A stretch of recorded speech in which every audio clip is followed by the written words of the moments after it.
এই দেখো এখানে কি বলেছে, শিশুদের বোঝাতে হবে। এবার তুমি কি করে বুঝবে পড়াটা? বলেছে কয়ের সঙ্গে অ জুড়ে হয় ক, কয়ের সঙ্গে অ জুড়ে হয় ক। যেমন ক উচ্চারণ করতে গেলে কয়ের পরে অ উচ্চারিত হয়। অর্থাৎ ক প্লাস অ সমান সমান উচ্চারণ হয় ক। একের বেশি বর্ণ জুড়ে শব্দ পড়ো মনের সুরে। যেমন জল জল। তারপরে আছে ঘ আর ট, ঘট। ঘটের সঙ্গে ট জুড়ে দিলে কি হয়? ঘটের সঙ্গে ট জুড়ে দিলে কি হয়? আর তারপরে আছে ধ আর র, ধর আর র, ধর। তারপর আছে বর্গের জ আর ল, জল। ভালো করে বলো। ঘট ধর জল ভর, ভর ভর। খই আন, খর সই খই আন না আন। বর বউ,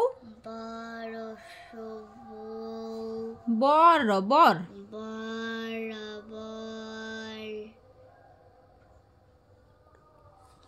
তারপরে আছে বন বন,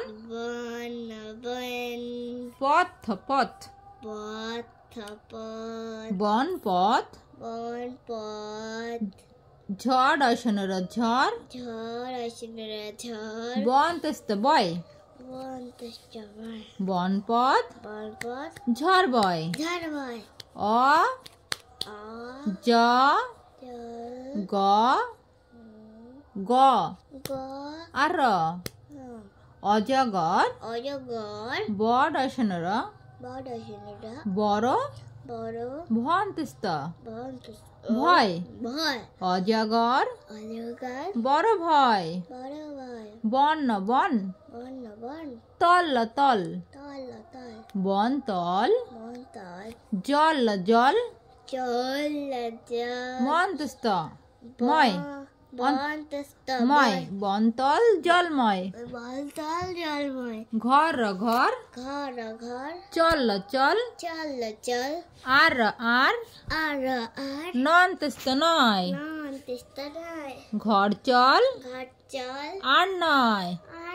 তাহলে আমরা একবারে পড়ি, বলো জোরে জোরে বলো। ঘর ধর জল ভর, খইয়ান বর বউ, বনপথ ঝড় বয়।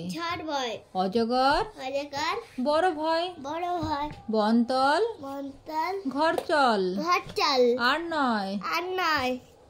ব্যাস এইটুকু।